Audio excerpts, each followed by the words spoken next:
AJ Allmendinger knocks leader Ross Chastain out of the way on the final lap, and Chastain comes back to knock Allmendinger out of the way to win the Cup race. Spot on, spot off, Freddie. Spot off. Son of a cost me DBC picks. That's why I picked you. Son of a listen, this is what it is, you know.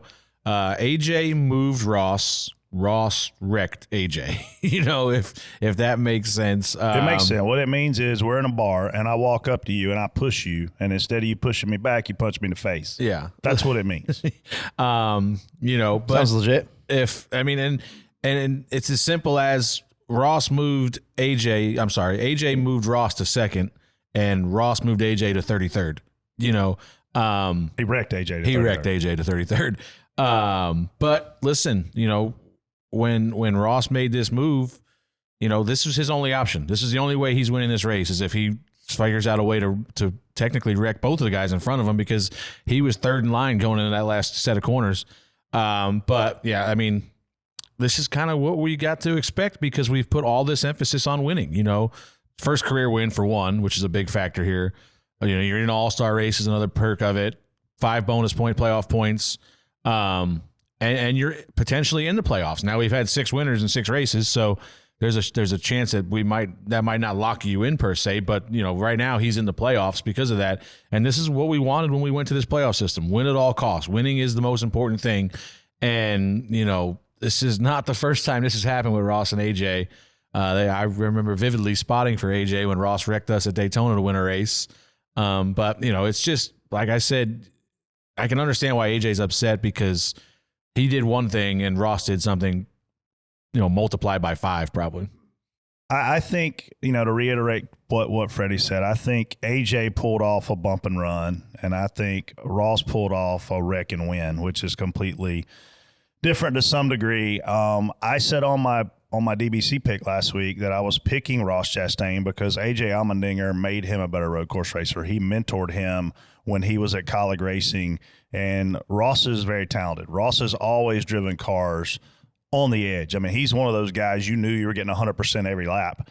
And now in yesterday's situation, Casey, I don't think you see Ross Chastain even in this screenshot if it's not for AJ Allmendinger. So I think probably the bad blood that's going to come from this is going to be, yes, you know, Ross did wreck AJ trying to win a race when they were plate racing as teammates. And that's one thing. But I think this one is, man, it hurts even more because we trained him to beat our ass yesterday is kind of the way I think you got to look at it. So in terms of his decision, I say it on here all the time, and I got to say it again, win at all costs. And that's what he did. And once again, we have a guy that's locked himself into the All-Star race. That's a big deal for sponsors.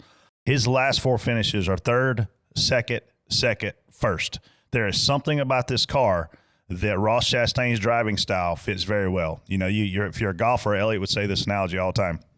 If you're a golfer and you have a little bit of a draw on the ball, there are some courses you're going to play that play better for you because of the way you hit the ball. I think this driving style fits Ross Chastain's. Because, look, I didn't expect these guys to be this fast. Even with the level playing field at the new car that we're talking about, I didn't expect Trackhouse to come out and be this fast. Did I expect AJ Allmendinger to be that fast at a road course? Absolutely. Because that guy could drive a freaking John Deere tractor around there and run with them guys. But I think Ross Chastain has made – he's the hottest driver in the series over the last 4 races in terms of his performance. Do I think he's a championship contender? No, not yet. But holy cow, like, win at all costs. He did it. TJ. Yeah, I'm spot off for the wrecking part, but this is you know who you're racing and you know who's capable of doing that. And there are certain guys that'll do that are going to go a little extra further, that are going to go further than the rest. And to me, Ross is definitely one of them guys where if he's leading a race and you move him and he gets back to you, you're probably going to get it worse. He's one of them guys, and there's nothing wrong with that. AJ's probably going to race the heck out of him next time he's around there. But if I'm a driver and I watch this whole thing play out, there's one thing I learned from this. And it is, if I'm going to move a guy, I'm going to move him to the point that he can't get back to me. So what we've done is all the fans that grew up in the 80s and 90s loving the bump and run, it makes it almost extinct. Because if you do the bump and run, at a 20-turn road course and there's still 7 turns left or whatever there was left, 3, he's got a chance to run you back down and just kamikaze you. And that's exactly what he did. Yeah. We talked about it on here. I can't remember what show it was, but it was Racetrack 101. You know, short track 101 racing was don't move a guy unless you know he can't get to you. Don't move the guy with 2 to go. You know, obviously you're talking about a short track oval. Don't move the guy with 2 to go because then he's back there to get you back on the last lap. You better, if you're better than him, you wait to the last corner and you move him then where he's got no shot to get back to you. And then you win the race. AJ made the mistake of moving Ross with 4 turns left in the race, and Ross had the ability to just drive back into that last corner. Obviously, and the timing adds up to it as well. If this is lap 15 or whatever, you know, middle of the race somewhere, and AJ moves on, but Ross isn't going to wreck him.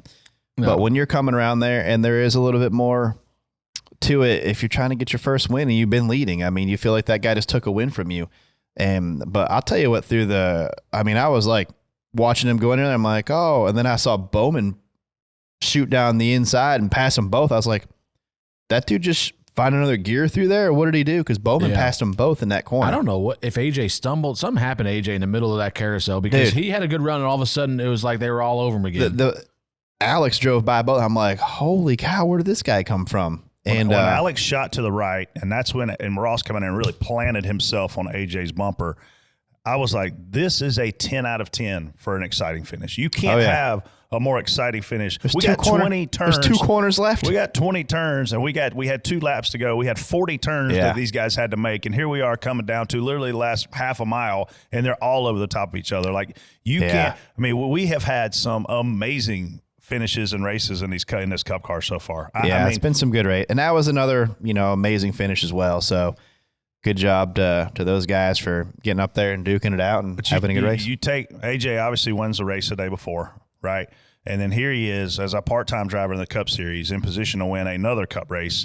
And I don't recall, I mean, going back to when Keselowski, won for James Finch back in the day. Like, obviously AJ came in last year running a limited effort, won the Indy race, the road course race. Like, it's hard to be a part-time guy and go out and compete for wins. That shows you how good that freaking guy is at road courses. He is the best road racer in the field.